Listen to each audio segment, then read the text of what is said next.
Às 22 horas do dia 11 de julho de 1998, algo aconteceu dentro de um quarto de hotel em Paris que ninguém entendeu completamente até hoje. O melhor jogador do mundo estava deitado numa cama. Havia pessoas ao redor dele, havia médicos, havia silêncio. E do lado de fora, 75 mil pessoas dentro do Stade de France esperavam por ele, sem saber que naquele momento ele talvez não fosse mais jogar. Paris naquele verão era uma cidade diferente. Era julho de 1998 e a França havia se transformado num grande palco. As bandeiras de 16 países ainda tremulavam pelas janelas dos apartamentos. As ruas do centro ainda cheiravam a churrasco e cerveja. E aquela mistura específica de suor e alegria que só a Copa do Mundo produz. Por um mês inteiro, o mundo havia parado de ser o que era normalmente e havia se tornado uma coisa só. Uma torcida gigante, espalhada por todos os continentes, olhando para a mesma bola. E no centro de tudo isso, no centro absoluto, como sempre acontece com aqueles que nascem com um talento que o mundo ainda não viu, estava um brasileiro de 21 anos. Com dois olhos que pareciam calcular velocidades que o cérebro humano comum não processa. Com pernas que mudavam de direção antes que a decisão consciente fosse tomada. Com um sorriso que desarmava qualquer adversário antes mesmo do primeiro apito. Esta é a história completa de Ronaldo na Copa do Mundo de 1998. Não apenas a final, não apenas o mistério, não apenas aquela noite. A história toda, desde uma cidade pequena em Minas Gerais, passando por Eindhoven e Barcelona e Milão, pelos gols que pararam o mundo, até os 10 minutos mais confusos e mais tristes da história do futebol brasileiro. Acomode-se. Respire fundo. Vamos começar do início. Bento Gonçalves é uma cidade no interior de Minas Gerais. Uma cidade de tamanho médio, com ruas que sobem e descem morros. Com praças onde as crianças jogam bola até escurecer. Foi lá que Ronaldo Luiz Nazário de Lima nasceu, em setembro de 1976. A família não tinha muito. O pai se chamava Nélio, a mãe, Sônia. E Ronaldo, desde criança, tinha uma relação com a bola que seus próprios familiares descreviam como algo difícil de explicar. Não era apenas que ele jogava bem. Era que ele e a bola pareciam ter uma conversa secreta que os outros não conseguiam ouvir. Há uma imagem que os que o conheceram nessa época descrevem com frequência. Uma criança com uma bola de borracha barata nos campos de terra do bairro onde cresceu, praticando sozinho o mesmo movimento dezenas de vezes. Não porque alguém mandasse, não porque houvesse treino marcado, mas porque o movimento ainda não estava certo. Havia algo entre a intenção e a execução que ainda não estava perfeitamente alinhado, e isso incomodava. Essa obsessão com a perfeição do gesto, com a distância entre o que o corpo faz e o que deveria fazer, é uma das coisas que separa os muito bons dos extraordinários. Aos 13 anos, ele foi recusado nas peneiras do Flamengo. O motivo? Muito magro, muito frágil. Não parecia forte o suficiente para o futebol profissional. É um daqueles detalhes que a história guarda com um certo prazer irônico. O menino que seria chamado de fenômeno pelo mundo inteiro foi um dia considerado frágil demais para ser jogador de futebol. Ele foi para o Cruzeiro, em Belo Horizonte. E foi lá, aos 16 anos, que algo ficou claro para todos que o viram treinar pela primeira vez. Aquele menino não estava no mesmo nível dos outros. Ele estava em outro planeta. Com 16 anos, marcou gols no Campeonato Brasileiro. Com 17, foi convocado para a seleção brasileira que disputaria a Copa do Mundo de 1994, nos Estados Unidos. Não jogou nenhum minuto naquela Copa. Estava ali como observador, como aprendiz. Mas estava ali, 17 anos, num elenco que incluía Romário e Bebeto, olhando para uma final de Copa do Mundo como quem olha para um destino que ainda vai chegar. Romário e Bebeto marcaram aquela Copa com uma parceria que entrou para a história. A dança do bebê que Bebeto fez após marcar gol, comemorando o nascimento do filho, tornou-se uma das imagens mais reproduzidas na história da competição. Ronaldo assistia de perto, absorvia, e dentro daquele adolescente magro que havia sido recusado pelo Flamengo 2 anos antes, havia a certeza silenciosa de que a próxima Copa do Mundo seria diferente. Depois da Copa, o PSV Eindhoven, da Holanda, pagou 6 milhões de dólares pelo garoto de 17 anos. Eindhoven é uma cidade no sul da Holanda, uma cidade de indústria, de fábricas Philips, de invernos longos e céu cinza. O tipo de lugar que recebe um adolescente brasileiro e imediatamente lhe apresenta o que é a solidão.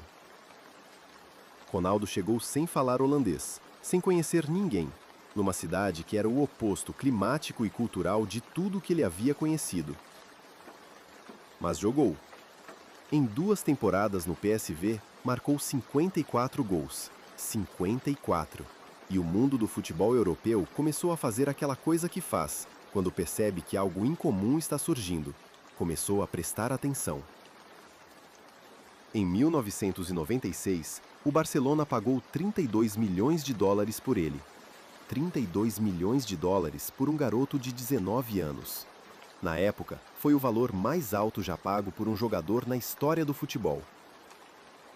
A temporada de 96 e 97 no Barcelona ainda é citada por analistas como uma das exibições mais extraordinárias que um único jogador já produziu numa única temporada. 47 gols, num dos campeonatos mais competitivos do mundo. Mas não eram apenas os números, eram os gols em si.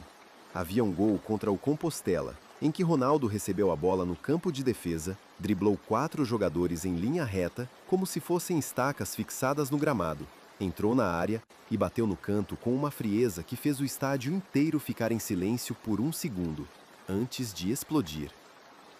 Naquele ano, ele ganhou a Bola de Ouro, ganhou o prêmio de melhor jogador do mundo pela FIFA, ganhou tudo o que existia para ganhar individualmente. Tinha 20 anos.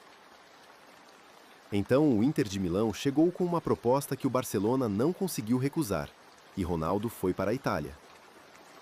O futebol italiano era, naquele período, o mais duro, o mais tático, o mais defensivo do planeta. Os zagueiros italianos eram artistas da marcação, jogadores que estudavam o adversário, que antecipavam movimentos, que transformavam a arte de impedir o gol numa forma de expressão. Ronaldo chegou e desmontou tudo isso. Os torcedores do Inter, e depois toda a Itália, criaram um apelido para ele. E o fenômeno. O fenômeno. Não era exagero. Era uma constatação feita por pessoas que passaram a vida inteira assistindo futebol e que pela primeira vez se viram sem palavras para descrever o que estavam vendo. Naquele início de 1998, enquanto o Brasil se preparava para a Copa do Mundo da França, havia uma sensação rara no ar. A sensação de que aquela Copa era nossa. Não por arrogância, por evidência. O Brasil tinha Ronaldo, tinha Rivaldo, um meia de esquerda que podia virar um jogo com um único toque. Tinha Cafu e Roberto Carlos abrindo as laterais com uma velocidade que parecia incompatível com seres humanos comuns. Tinha Zagallo, o único técnico da história a vencer uma Copa do Mundo como jogador e depois como treinador. Havia uma palavra circulando entre os jornalistas esportivos do mundo inteiro naquele início de junho. Invencível. O Brasil parecia invencível. Antes de falar sobre os jogos, vale falar sobre a França. Porque há uma ironia bonita na Copa de 98 que às vezes se perde quando a história é contada apenas do ponto de vista brasileiro. A seleção francesa daquele ano era uma equipe construída sobre uma diversidade que a própria França, naquele período, ainda estava aprendendo a reconhecer como sua. Zinedine Zidane, filho de argelinos. Marcel Desailly, nascido em Gana. Lilian Thuram, da Guadeloupe. Patrick Vieira, do Senegal. Thierry Henry, dos subúrbios de Paris. David Trezeguet, da Argentina. Uma geração inteira formada nos banlieues, os subúrbios periféricos das grandes cidades francesas, onde o futebol era ao mesmo tempo válvula de escape e passaporte para uma vida diferente. O técnico Aimé Jacquet Havia construído essa equipe ao longo de 4 anos. Havia resistido às críticas, e havia muitas críticas, especialmente da imprensa francesa, que o acusava de montar um time sem beleza, sem criatividade, sem o romantismo que o futebol francês supostamente deveria ter. Jacquet ignorou as críticas.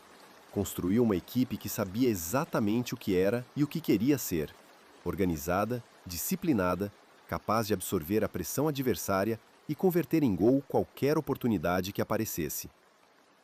Era, em muitos sentidos, o antídoto perfeito para o futebol brasileiro daquele ano. A Copa começou no dia 10 de junho.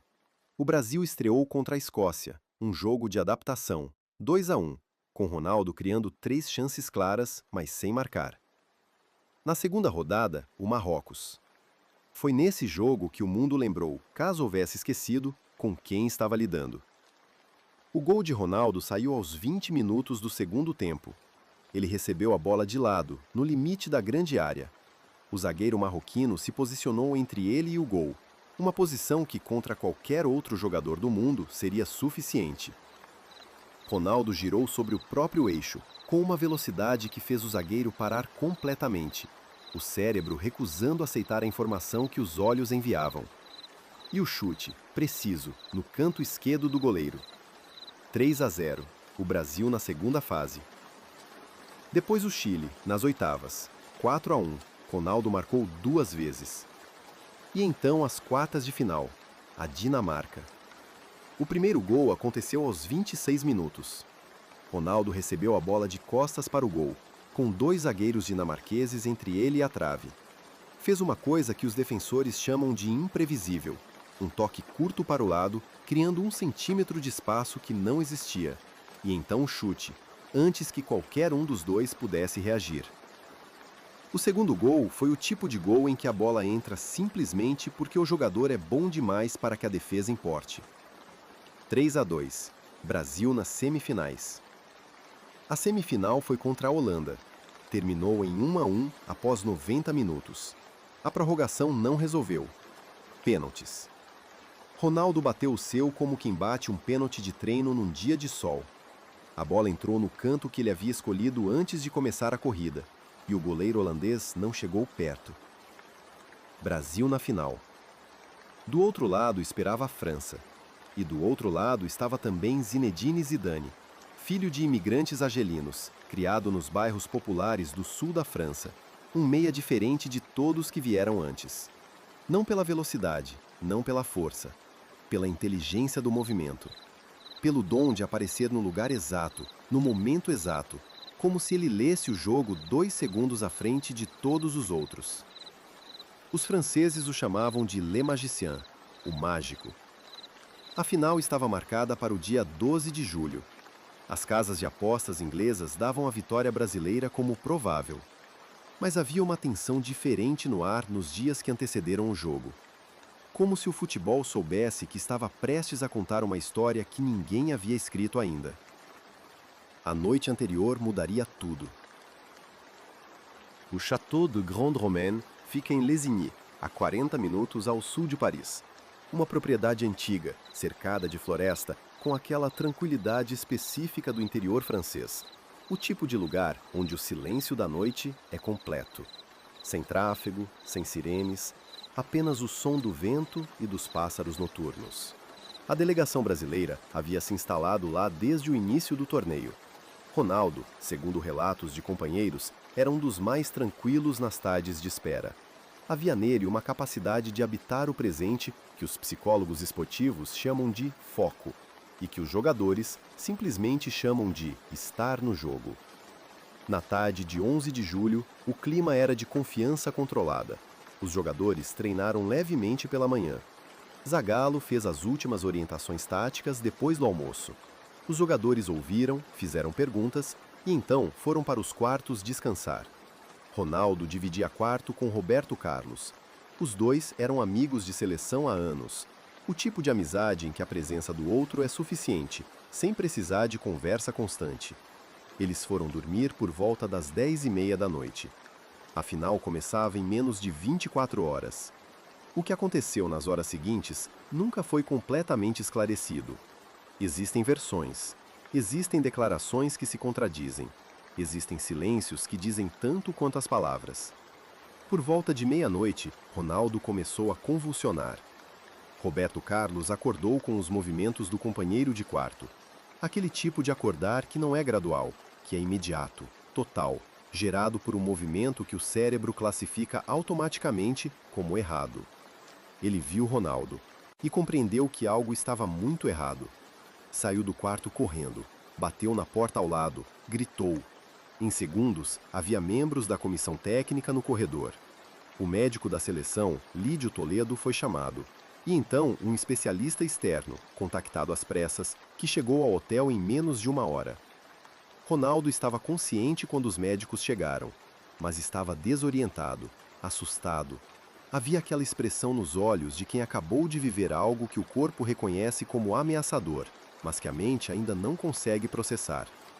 Roberto Carlos, anos depois, descreveu a cena como a coisa mais assustadora que já viveu, dentro ou fora de campo. Um homem de quem você é amigo, deitado, tremendo, sem responder ao seu nome da maneira que deveria. Era quase 1 hora da manhã quando o carro deixou o Château de Grand Romaine. As estradas do interior francês àquela hora são desertas. Apenas o asfalto iluminado pelos faróis e o silêncio da noite. Na clínica, Ronaldo foi submetido a exames. Eletroencefalograma, tomografia, exames de sangue. Os exames não encontraram nada. Nenhum tumor, nenhuma lesão cerebral, nenhuma infecção, nenhuma causa orgânica visível para um episódio convulsivo num atleta de 21 anos que estava, até aquele momento, em perfeita condição física. Eram quase 4 horas da manhã quando Ronaldo voltou ao chateau. Afinal, começava em menos de 18 horas. Zagallo estava acordado, Lídio Toledo estava acordado, e havia uma decisão que precisava ser tomada.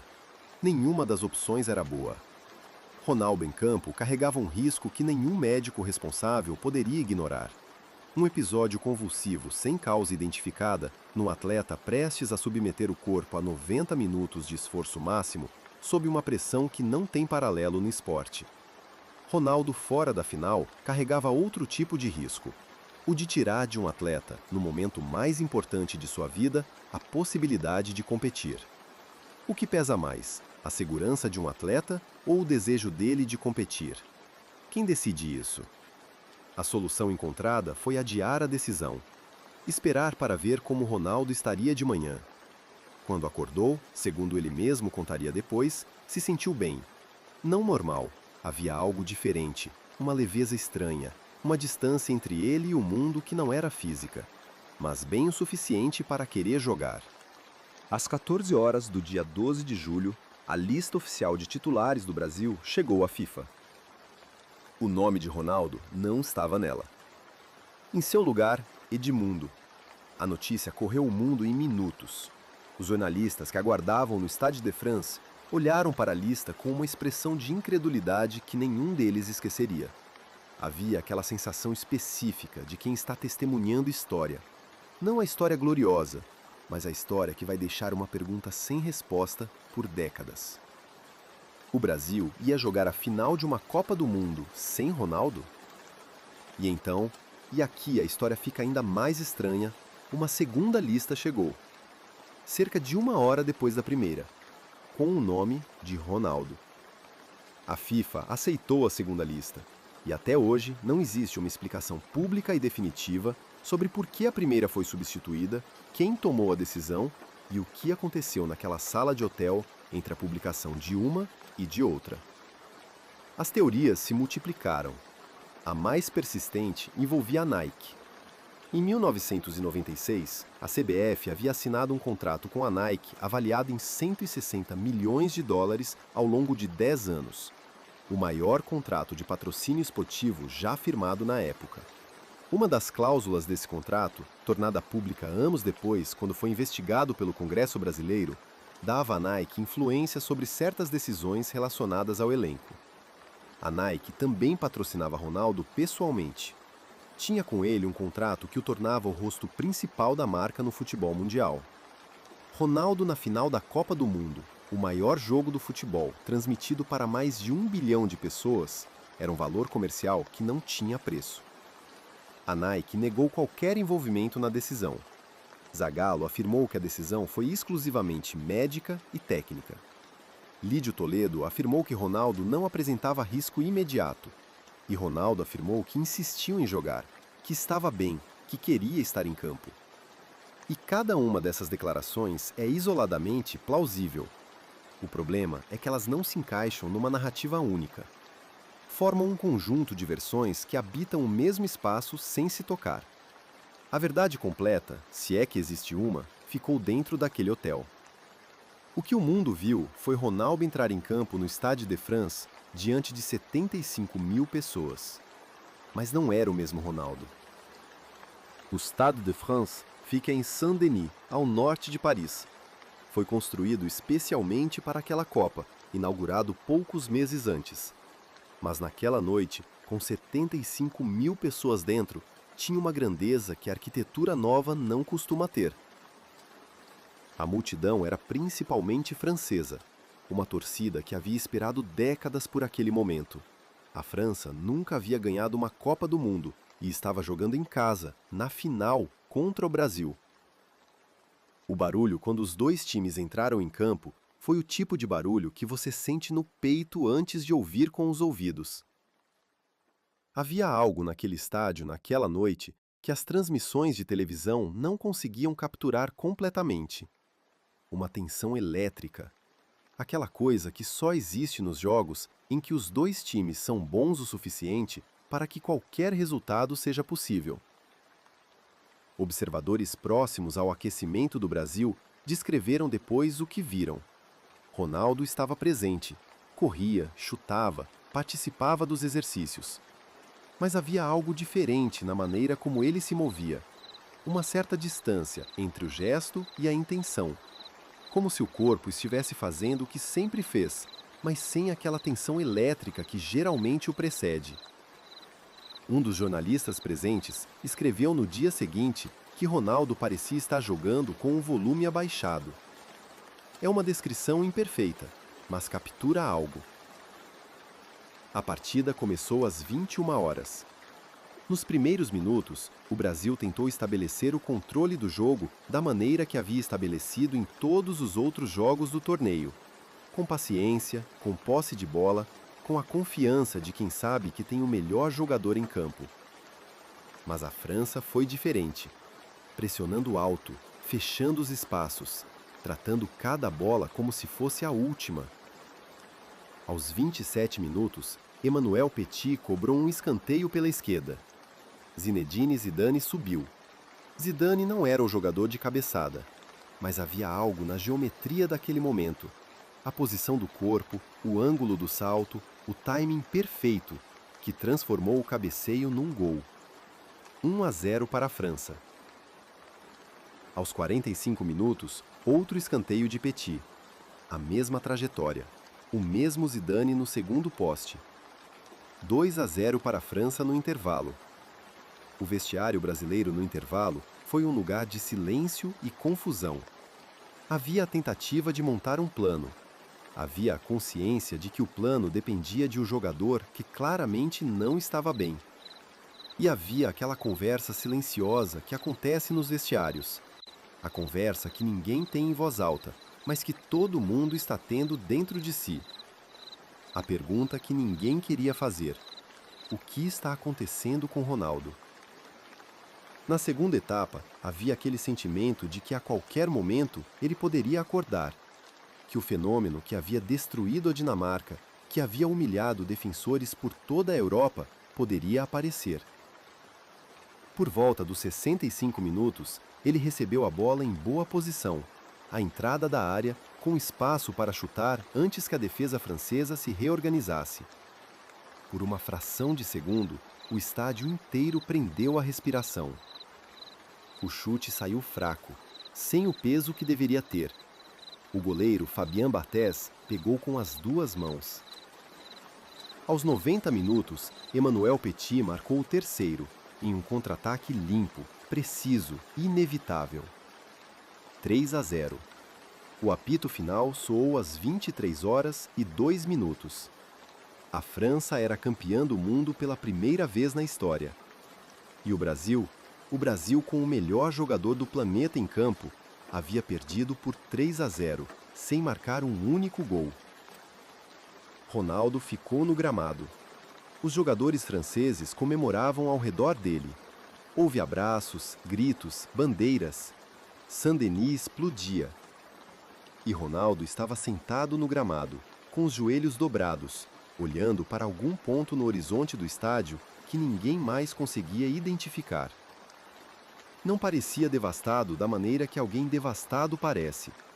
Parecia ausente, como se a derrota fosse real demais para ser processada em tempo real e o cérebro tivesse decidido simplesmente pausar. Roberto Carlos se aproximou e sentou ao lado dele. Não disse nada, segundo relatos. Ficou ali. E às vezes, não dizer nada é a única coisa que faz sentido. Nos meses seguintes, Ronaldo tentou falar sobre aquela noite. Deu entrevistas, respondeu perguntas, tentou encontrar palavras para um episódio que não tinha palavras ainda. Mas não era apenas Ronaldo que processava 1998. O Brasil inteiro processava. Há algo específico no modo como o futebol brasileiro lida com a derrota na Copa do Mundo. Não é apenas decepção esportiva, é algo mais próximo do luto. Como se a Copa fosse o único momento em que o país inteiro respira junto, torce junto. E a derrota não fosse apenas uma derrota de 11 jogadores, mas de todos. Havia, em boa parte do país, uma compaixão genuína por Ronaldo. Como se as pessoas compreendessem, de alguma maneira instintiva, que aquilo não havia sido um fracasso de vontade ou de talento. Havia sido algo mais fundamental. O corpo humano, mesmo o corpo mais extraordinário do mundo, tem limites que nenhum talento pode superar. Ronaldo disse que nunca mais teve uma ocorrência igual. Disse que ainda não sabe o que causou aquilo. Disse também, e esta parte ficou com muita gente, que se pudesse voltar no tempo, ainda assim escolheria jogar. Não porque a decisão foi certa, mas porque a decisão era dele. E algumas escolhas pertencem a quem as faz, independente do resultado. Em novembro de 99, durante um jogo pelo Inter, ele sentiu algo no joelho esquerdo, ruptura do tendão patelar. E em abril de 2000, jogando a primeira partida após o retorno, o mesmo tendão rompeu novamente. 2 anos afastado do futebol. 2 anos em que a pergunta que o mundo fazia, em voz baixa, respeitosamente, era se ele voltaria a ser o que havia sido. Ronaldo voltou. Em 2002, no Japão e na Coreia do Sul, com um corte de cabelo que ninguém entendeu no início. Aquela franja triangular que os jornalistas chamaram de tudo, de artístico a absurdo. Ronaldo voltou à Copa do Mundo. A final foi contra a Alemanha. Ronaldo marcou os 2 gols da vitória brasileira. Quando o apito final soou, ele caiu de joelhos no gramado e ficou assim por um tempo. Havia lágrimas. Não as lágrimas contidas de alguém que está tentando não chorar. As lágrimas abertas, de alguém que deixou ir tudo de uma vez. O joelho de 99, o joelho de 2000, a noite de 11 de julho, os 2 anos de recuperação, as perguntas sem resposta. 2002 foi o capítulo que fechou 1998. Não porque apagou, não porque consertou, mas porque demonstrou que a história de um jogador, como a história de qualquer pessoa, não é definida pelo capítulo mais doloroso. É definida pelo que vem depois. Hoje, quando se fala em 1998, as perguntas ainda existem. O que de fato causou as convulsões de Ronaldo? Por que havia 2 listas? Quem decidiu trocar a primeira pela segunda? A história não tem resposta para essas perguntas. Zagallo morreu em janeiro de 2024, aos 92 anos. Levou consigo a versão definitiva do que aconteceu naquela sala de hotel. Roberto Carlos, em entrevistas recentes, ainda emociona quando fala sobre aquela noite. Ainda usa a mesma palavra. Assustador. E Ronaldo? Ronaldo completou 48 anos em setembro de 2024. Hoje é empresário, proprietário de um clube de futebol, uma das figuras mais reconhecidas do mundo. Quando fala sobre 98, há algo na expressão que é difícil de classificar. Não é exatamente mágoa, não é exatamente paz. É aquela coisa intermediária que as pessoas carregam quando viveram algo que as definiu de uma forma que elas mesmas não escolheriam, mas que não trocariam completamente, porque as tornou quem são. Tem a imagem de Ronaldo sentado no gramado do Stade de France, sozinho, num estádio que celebrava outra pessoa. Tem a imagem de Roberto Carlos sentando ao lado dele sem dizer nada. Tem a imagem de um jogador que havia sido chamado de fenômeno, de imbatível, de invencível, confrontando a maneira como a vida às vezes ignora completamente esses adjetivos. E tem a imagem, 4 anos depois, de um homem com um corte de cabelo absurdo, caindo de joelhos num gramado no Japão, com lágrimas no rosto. Talvez seja isso que torna 1998 tão persistente na memória do futebol. Não é uma história de vitória, não é uma história de derrota simples. É uma história sobre o espaço entre o que poderíamos ter sido e o que fomos. Sobre o peso invisível que às vezes carregamos para os momentos mais importantes. Sobre a impossibilidade de controlar completamente o corpo que habitamos, mesmo quando o mundo inteiro depende disso. Aquela noite em Paris ficou como um dos maiores mistérios do futebol. E talvez seja melhor assim. Algumas histórias são mais bonitas quando não têm uma resposta definitiva. Quando o mistério não é um problema a ser resolvido, mas uma parte essencial do que as torna humanas. Descanse agora. Boa noite. Nos vemos amanhã.